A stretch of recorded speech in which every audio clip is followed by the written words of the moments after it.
How wonderful it is to be together in worship today on this very special day, All Saints Sunday. When we remember those who've gone before us, we, of course, use the word saints as Paul used the word to describe those who are believers, those who have given their lives to Christ, those who seek to follow Jesus faithfully. Those are the saints. And we remember these today who have died in the last year, that is up until about the middle of October. And we hold them hold those memories in our hearts, and we celebrate their lives today. Paul is writing to a church that he celebrated, a church that he loved, that he cared about a great deal. He founded the church. He and Silas, we read in the 17th chapter of Acts, went to Thessalonica and there witnessed to their faith. There they preached and they taught, and the church in Thessalonica was born. But it was not easy. It was difficult. It was a time of turmoil for Paul and Silas. They were dragged before the magistrate, and they were accused of turning the world upside down, to use the New Revised Standard Version translation. In the Common English Bible, it says they were disturbing the peace. Because contrary to the decree of Caesar, they were saying that there is a king, and Caesar's not the king, but rather it's Jesus. This got them into all kinds of trouble. So in fact, Paul had to leave under cover of darkness to avoid being beaten or perhaps even killed. And so he was concerned about this church, about the Thessalonians. What would it mean for them? What would their lives be like? Would they remain faithful? Would they persevere? And so as soon as he could, he sent Timothy to check things out, and he was overjoyed at the report. And so in our letter, in his letter to the Thessalonians, in our scripture reading today, he is greeting them. And he says that he continually gives thanks to God for them, because he is particularly grateful for the work that comes from, for their work that comes from faith, and for their effort that comes from love, and for their perseverance that comes from hope. Faith, love, hope. Important words for Paul. Words that he saw as lived out in the lives of those Thessalonians. And so I want us today, as we remember those who've gone before us, to think of the ways in which their lives, their work, came from their faith, their vocation. To think of the ways in which their efforts came from love, and their perseverance from a sure hope. And not just to think about them, but to think about our own lives today. Because what we have from them is this legacy of faith and love and hope. They had a legacy from those who went before them, and now it's ours. And what will we do with it in our time? And what legacy will we leave when our time comes to go? Love, faith, hope. What a great legacy. I want us to think about that this morning, to think particularly about what it is we do with our lives. Paul speaks of work that comes from faith, of effort that comes from love. And when he was speaking to those Thessalonians, you know that those Christians there who were under persecution really had to work at it.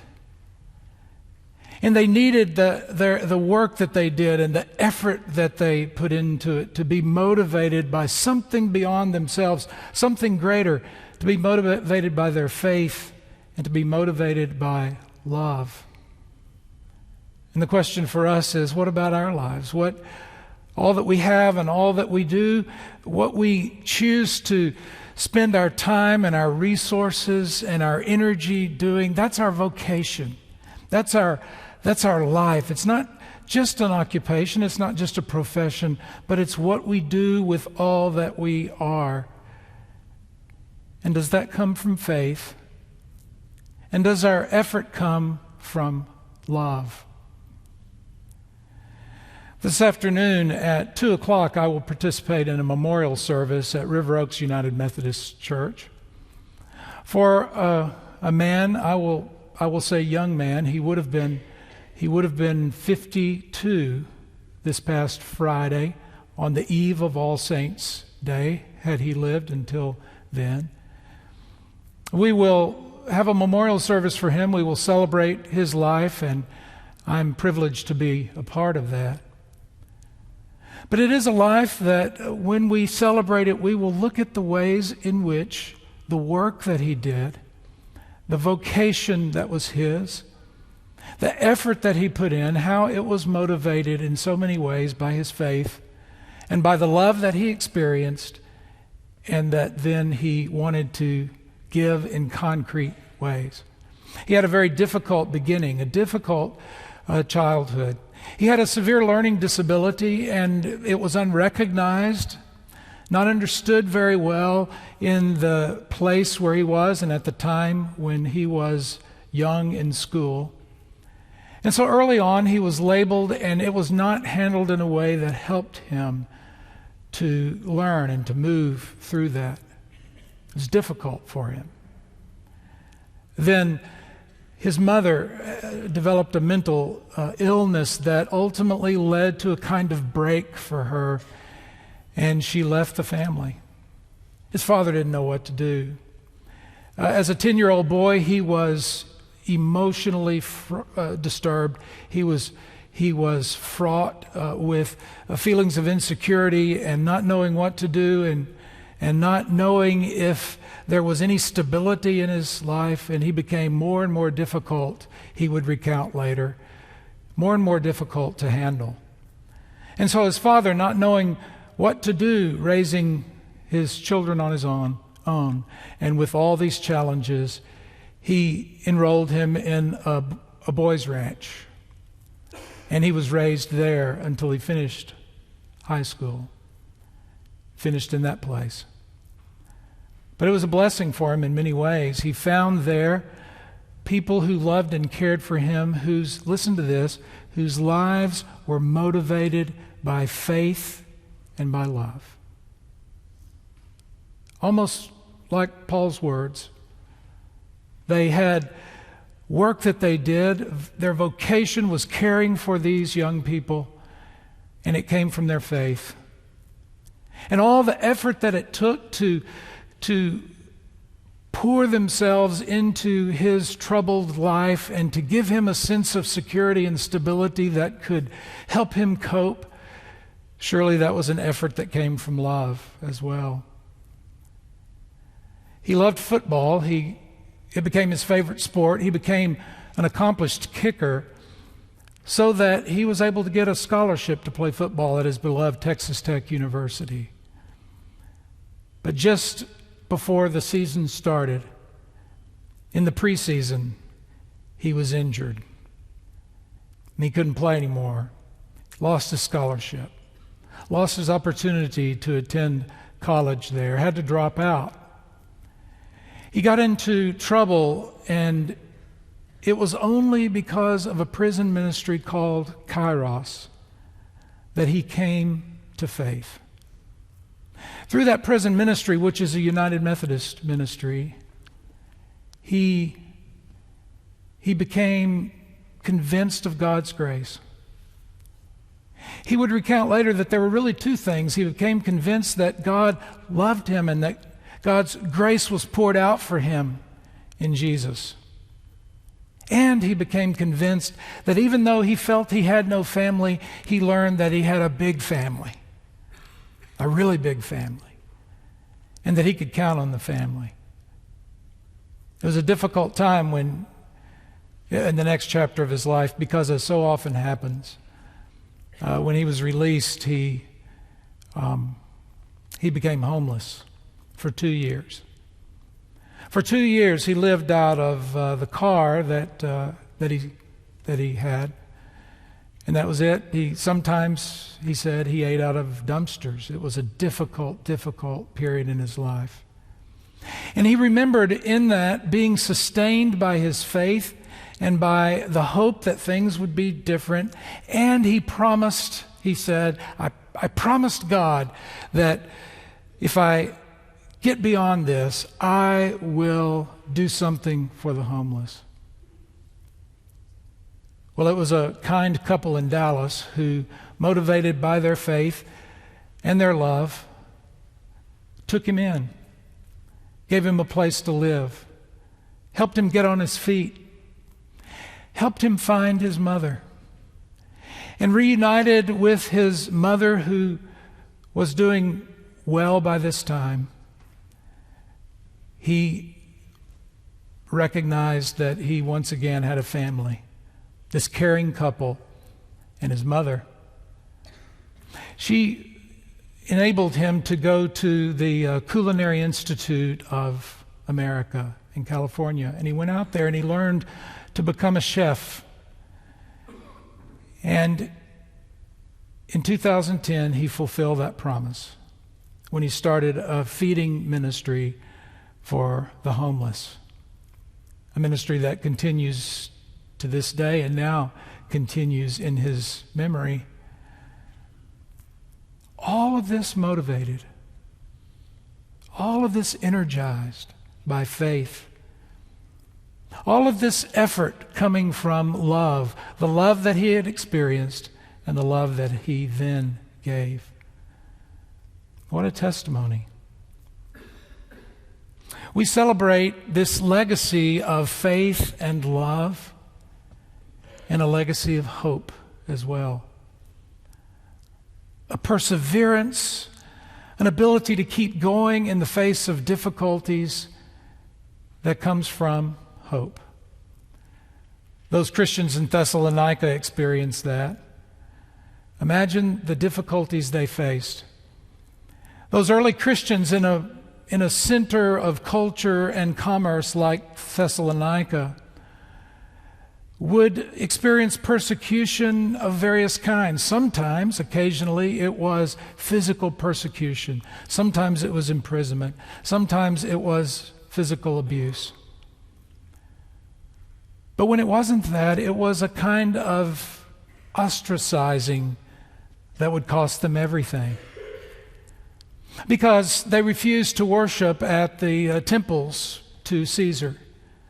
They refused to participate in that those rituals that were often tied to the work of the guilds or the trade associations or the marketplace. And because of that, they were literally cut out of the economic life of the community. It's hard. And Paul knew that it was their hope in the future that, to use Jeremiah's words, God was giving them a future with hope. It was because of that that they could persevere and could continue. So where are we in our lives? We have this legacy from those who have gone before us of work that comes from faith, of effort that comes from love, of perseverance that comes from hope. We can look at the names on this list and we can remember these people, and we can think as we go down that list of all of the ways in which they served their church and their community. We can look at those names and we can see they're people who, out of their own concern and their own hurt and their own difficult experience, would start support groups to help others. We can see on that list those who actively were engaged in feeding the hungry, in helping to clothe those without clothing, in reaching out in concern to the world. All work, all vocation, all lives that came from their faith. and efforts that were motivated by their love. And they were people of hope. People of hope. You know, at different times in our lives, we're at a different place, aren't we, spiritually? We're at a different place in how we understand God or how we understand our vocation, the call on our lives. We don't make just one commitment, but we make many commitments over a lifetime. I love a wonderful piece that Rabbi Philip Pohl wrote about this lifelong growth of our faith. That all of our lives we are engaged in growing in our knowledge and understanding of God. Some of us begin at birth with that. Others come to faith later. But whenever we come to faith, we do not stand still. But we change over time. And hopefully, over time, we make commitments along the way that fit the stage of life where we are. I love the way he talks about this. He talks about the bar mitzvah or the bat mitzvah, the rite of passage for the young man or young woman, 13 years of age, who are entering adulthood. They're looking to that next stage. And so they study and they learn and they prepare and they make a commitment of their lives appropriate to someone of age 13 as they look toward adulthood. We can think of it as confirmation. It's the same kind of experience. It's a rite of passage. It is our young people about the same age making a commitment of their life and their faith to Christ and doing it after study and a year-long process of discerning God's call, their vocation for their lives. But he goes on to say, you know, we shouldn't just do that once. We ought to do it every 13 years. Every 13 years, we ought to have this rite of passage. Every 13 years, we ought to have this time of intense focus on the next chapter of life. And every 13 years, we ought to think about what's going to motivate me for the next phase of my life. What will I do with my life? What will my vocation be? Will my work come from faith? Will my efforts come from love? Will I be sustained in that because of a hope that is mine in Christ? Great questions in every stage. What if we did that every 13 years? Think about that. There's age 13, there's confirmation. I've talked about that. But what about 26? 26, when we are into our careers and perhaps marriage is on the horizon, or marriage is new, or perhaps family is coming along. All of that is happening in our lives. And what will our commitment be? How will we spend our lives? What will our vocation be in that next phase at 26? And then there's 39, halftime. What will we do with the second half of life? What will my commitments be as I look toward the second half of life? How will I spend my time? And what will motivate my vocation, my work? Will it come from my faith? Will my work, my vocation related to family, related to job, related to community, related to church, related to the world, will it come from my faith? Will my effort come from love? Will I be sustained as I move into the second half to persevere because of hope? And then there's 52. 52. Maybe it's empty nest time for some people. Or maybe it's that time when we begin to think about, well, there's about 13 years left in my career. What will I do with it? At this point in my life, what will my commitments be? And will my vocation, my action, what I am and what I have, will it issue in work that comes from faith and effort from love? And am I sustained in hope in this next phase? And then the next one, of course, is 65, retirement. Or, as someone has called it, and I love this term, retoolment. Retoolment. Don't you like that? How am I going to retool for that next stage of my life? Because retirement is a kind of retooling. I think most of us do not expect to retire and do nothing, but to do something different, to retool, to think about what will my commitments be and how will I live my life and what will my vocation be in this age, and will it come from faith and will my efforts come from love? I mean, it's another time of commitment, isn't it? And we can think about those stages in our lives, where we are at this point and where we're going. And what about us, our vocation, what we do with our lives? Where does it come from? What motivates us? Something I learned from Rabbi Pohl is that in parts of the Jewish tradition, if someone makes it to the biblical lifespan that is mentioned, that is 70, and then lives another 13 years to 83. At age 83, they can reenact their bar mitzvah or bat mitzvah. Because there's a lifetime and there's another 13 years. And then what? A renewal of hope. Another time of working, living out of faith, motivated by love. It's a great way, isn't it, of looking at life. It's our legacy, this faith and love and hope. And what legacy will we leave? Let me close with this. In thinking about perseverance, I think about these saints who've gone before us.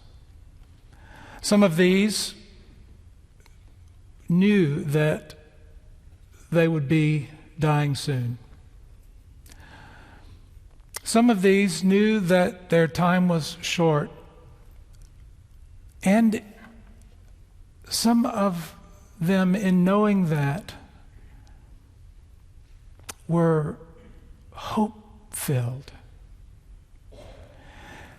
They persevered in their faith. They persevered in their relationships. They persevered in the vocation of their lives as long as they could, sustained by hope. Hope. Now, sometimes we use the word hope in a kind of mousy way that's not very helpful, don't we? I mean, we say, well, I hope things will work out. Or, are you going to be able to come to the meeting? Well, I hope I can get to the meeting, which means I'm not going to be there, generally. Hope is something different than that. In 1 Peter, it says that we are born anew into a living hope which is ours through the resurrection of Jesus Christ. A living hope. A living hope. And that's what we're talking about today. A living hope that enlivens us even in this day to give praise and thanks. A living hope that sustains us and enables us to persevere even in the difficult times of loss, knowing that death does not have the final say. A living hope. Thanks be to God for it and for this great legacy. I want to close with a prayer that is a prayer of St. Francis of Assisi, but it's not the prayer that you likely know, one that we often use. This is a different one. And it's a prayer that's particularly appropriate for today. And as I read these words, I invite you to pray it with me. And then we will move into the time of remembering those who've gone before us by the reading of their names following this prayer. Let us pray. Our Father, each day is a little life, each night a tiny death. Help us to live with faith and hope and love. Lift our duty beyond drudgery. Let not our strength fail or the vision fade in the heat and burden of the day. O God, make us patient and pitiful one with another in the fret and jar of life, remembering that each fights a hard fight and walks a lonely way. Forgive us, Lord, if we hurt our fellow souls. Teach us a gentler tone, a sweeter charity of words, and a more healing touch. Sustain us, O God, when we must face sorrow. Give us courage for the day and hope for the morrow. Day unto day may we lay hold of thy hand and look up into thy face, whatever befall, until our work is finished and the day is done. Amen.